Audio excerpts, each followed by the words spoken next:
Hi everyone, my name is Ivan, and today I'll be explaining what OpenTAP and PSLab are and how to get started with them. OpenTAP is an open source test sequencer. It is primarily used for test automation, and its functionality can be built upon with the use of plugins. To install OpenTAP, go to opentab.io, click the download button, and choose your preferred operating system. Once OpenTAP is finished installing, open the command prompt and go to the folder where OpenTAP is installed. The default location should be C, Program Files, OpenTAP. Once you're there, type the command tap package install developer system CE-Y. This will install the Community Edition version of Keysight's Test Automation Developer System.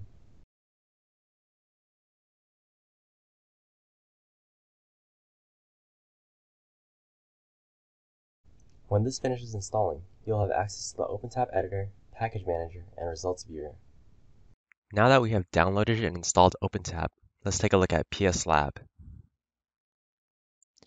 PSLab is a small USB-powered hardware measurement device developed by FOSSASIA and OpenTAP.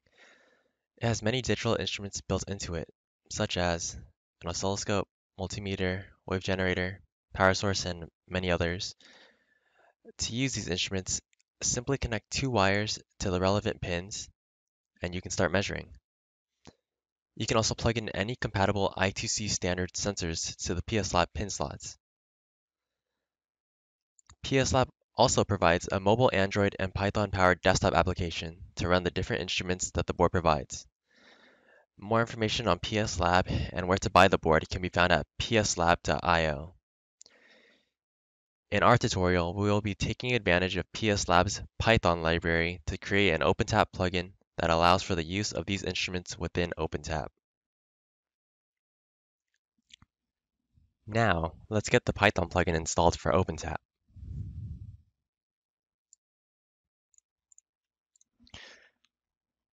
To create a PSLab plugin for OpenTAP, we will need to install the Python plugin.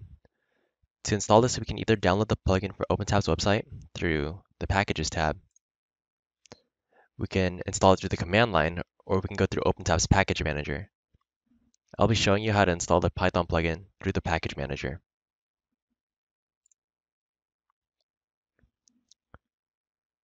Once you have the Community Edition editor open, go to Tools and click on the Package Manager.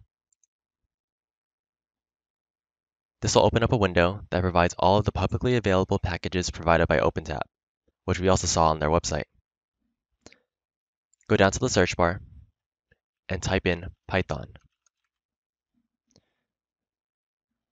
The Python plugin should appear. Click Install, and the latest version will be installed shortly. You know it is installed when the blue checkmark appears next to the Python plugin. The Python plugin is necessary because typically, OpenTAP plugins are developed in C#. This plugin allows for new plugins to be developed entirely in the Python language instead. It does this by using the python.net library to interface between Python and C#. The plugin currently supports the development with Python versions 2.7, 3.6, and 3.7. The Python plugin also provides additional CLI actions besides the ones provided by OpenTAP itself. To see these actions, simply navigate to the OpenTAP folder in your command prompt and type in tap to see the list of available commands. OpenTAP provides CLI actions such as installing and uninstalling packages, running similar actions that the editor provides, and SDK commands that assist in the creation of new projects. If we type in tap Python in our command prompt instead, we will see the Python-specific commands that are provided with the Python plugin. These commands allow us to build a Python plugin and set our preferred Python version.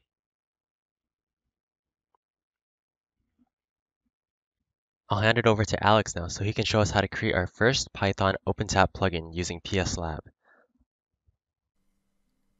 Hi everyone, my name is Alex, and I'll be going through the process of writing an instrument plugin in Python, writing a test step in Python, and then building both of those into a plugin that we can then use in OpenTAP. So let's get started.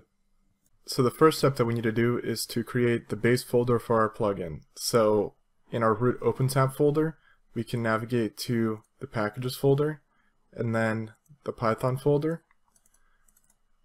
And then in here, we can create our new plugin folder. So I'm going to call mine PSLab, and there we have it.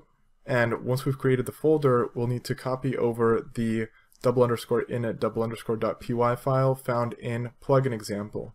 So we can just take this file right here and copy it into our newly created plugin folder. So once we've opened up our newly created folder in our IDE of choice, we can create our first instrument. So to do that, we will create a new Python file with the name of our instrument. So mine's going to be waveform generator.py.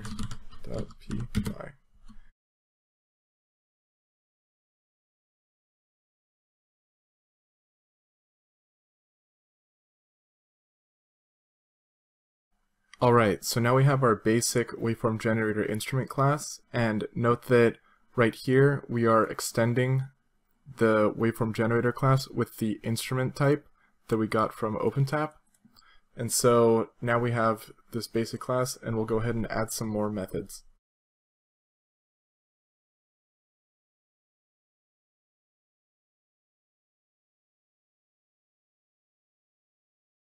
And so now we've added the open and close default methods, which are inherited from the instrument class, and these are called by OpenTAP when the instrument is, well, opened and closed.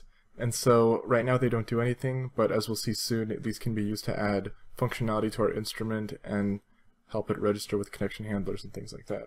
And so we'll also need to add a connection handler class to handle the connections between the program and the actual PSLab hardware board. So this is that class. All it does is basically create a single connection that is then used for the two different instruments that we'll be using in this demo, the waveform generator and the oscilloscope.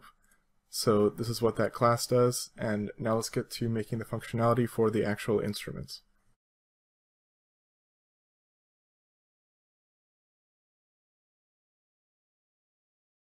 And so now we have the functionality in our open method to create and get an instance of a waveform generator from the PSLab board. So this will be used in conjunction with the test steps to actually make calls to the waveform generator. And so this will sort of serve an access point for the test steps who can only use it through the actual instrument.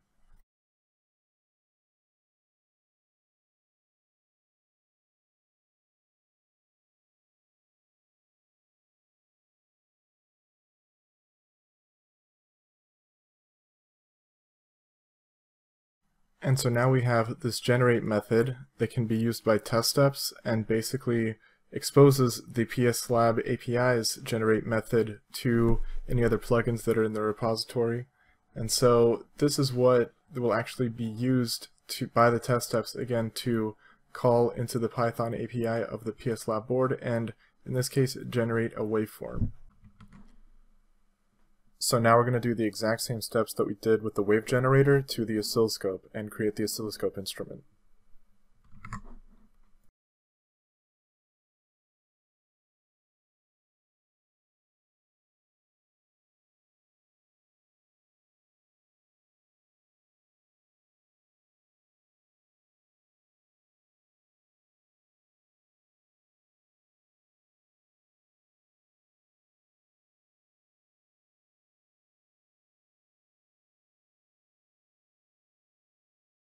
So now we also have an oscilloscope instrument that we can use with our test steps. This one, instead of a generate method, has a capture method, which will access the PSLab Python API on the board to basically capture an oscilloscope trace from the specified input channels.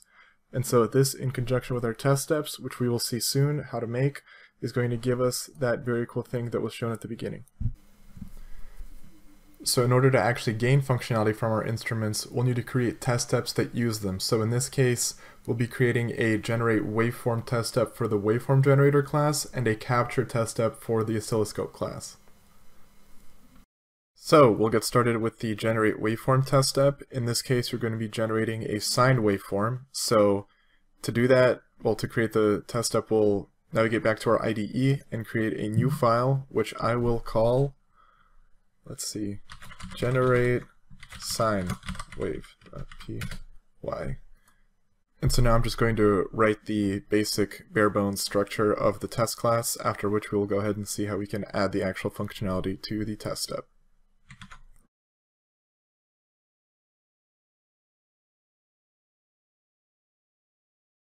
And so now we have the basic generate sine wave test step class. Notice how it extends the test step class, which we imported from PythonTAP, which is the Python library for OpenTAP. And so we have this sort of bare bones skeleton, but let's add some more methods to it.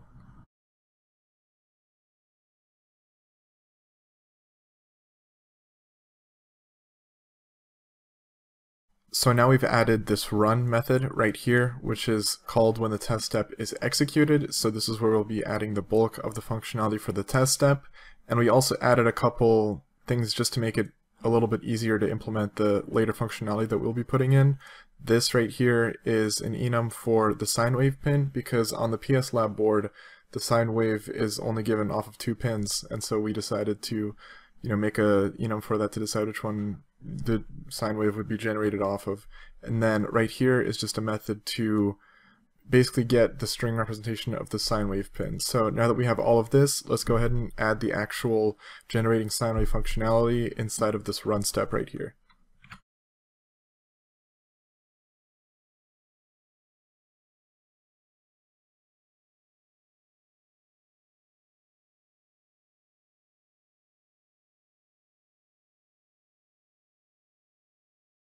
Alright, so now the run step contains this line right here, which calls into the waveform generator and generates the sine waveform. So all of these things right here are basically just adding parameters to the actual test step that we can change inside the editor. So for example, here we add a frequency that we can change before running this test step in the actual editor. Here we add the phase, and here we have the pin, which is one of these two right here from the enum. And then here we have the actual waveform generator. So this is how the test step and the instruments actually interact. The test steps have an instance of the instrument that they will call into by calling, in this case, the generate method like so, and this will interface with the PSLab Python API and call the actual sine wave method. So now we have the generate sine wave test step. Let's go ahead and do this whole entire thing for the oscilloscope capture test step.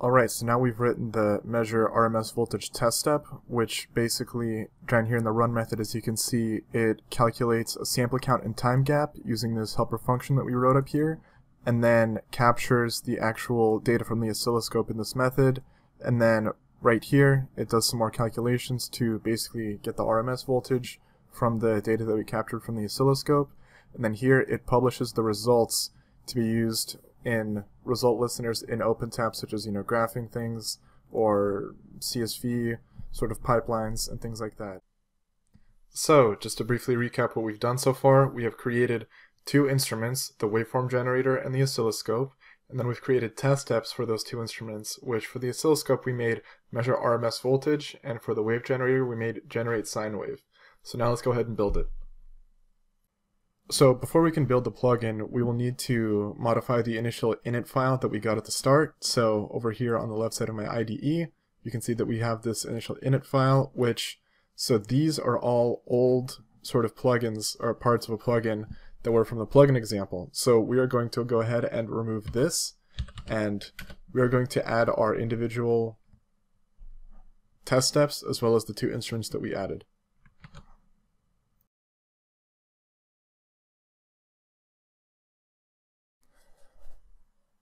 Alright, so once we've added the 4 different parts of our plugin into the init file, we can now build it using a shell command. So to do that, we'll first need to open a shell in the root OpenTAP directory, which I have here. And so the command that we need to run to build the plugin is tap python build and then the name of the plugin, which in our case is PSLab. And once we enter that, we'll see that it successfully builds the oscilloscope, the waveform generator, the measure RMS voltage step, and generate sine wave step. And so this section right here, the sine wave pin, is sort of a subsection of generate sine wave, and this will not actually be visible in the end plugin. So now we've successfully built 2 instruments, or made 2 instruments, made 2 test steps, and then built all of those into a plugin. And I'll hand it off to Ashton to explain how you can actually use that in the editor. Hi, my name is Ashton Humphrey. Today I'll be going over how to use the Community Edition editor, how to create a test plan, and how to run and review the results of that test plan. Let's get started. So when using the Community Edition of the editor, this should be the default, and it should come set up like this. You should have your test steps on the left, and then your test step settings on the right, with the test plan in the middle. So you look to the left, going over test steps. We have multiple test steps we can use to test our hardware. Under PSLab, what Alex talked about, we have our generate sine wave, we have our RMS voltage.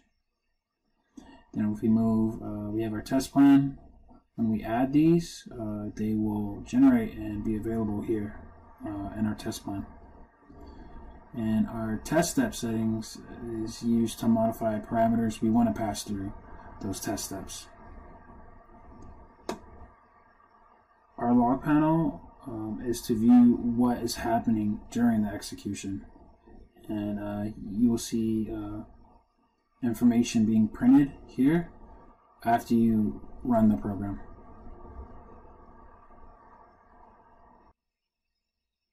Now let's see how to create a test plan. The PSLab sine wave generator states a spec of 100 to 5000 Hz. We're going to be using the test steps that Alex built to test this specification.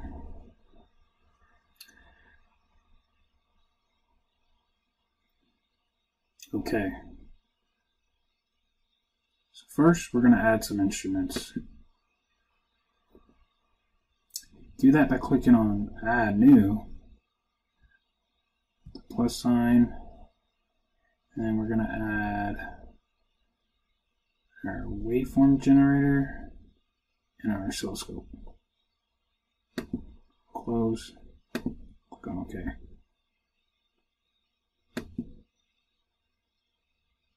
Then we're going to go to the left side on test steps and add our generate sine wave, the RMS voltage, and we're going to go to flow control and add the parameter range. Move the parameter range just by clicking and dragging it to the top. Then I'm going to make the sine wave and the RMS voltage children of that. I'm clicking on both of them, just waiting till the sweep range is highlighted and just dropping it inside. You see this is completed on the left side of this diagram. This shows that these 2 steps are children of sweep range. To get rid of this little red icon, you can go to the left where it says frequency, click on the 3 bars, parameterize on parent. We're going to click on sweep range. Now we're basically going to edit the output of our graph and what we want it to start and stop at during our test step. And we'll start at 100 and then stop at 10,000. Now let's run the test plan and see what results we get. We can do this by clicking on the green arrow.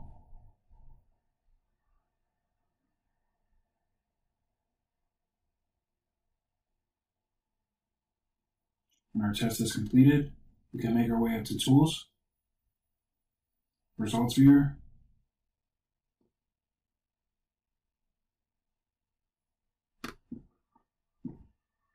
and from here, you see our x-axis as frequency, our y as voltage, and around 5,000 Hertz, you see it start to drop. So you can see we have successfully tested the spec of the board. From looking at this results viewer, you can also do many things with changing the x and y axis, the chart type, to a histogram. So now we successfully know how to create a test step and run it. We saw how to use OpenTAP to create a Python plugin on our PSLab board, and we saw how to install and set up the Community Edition.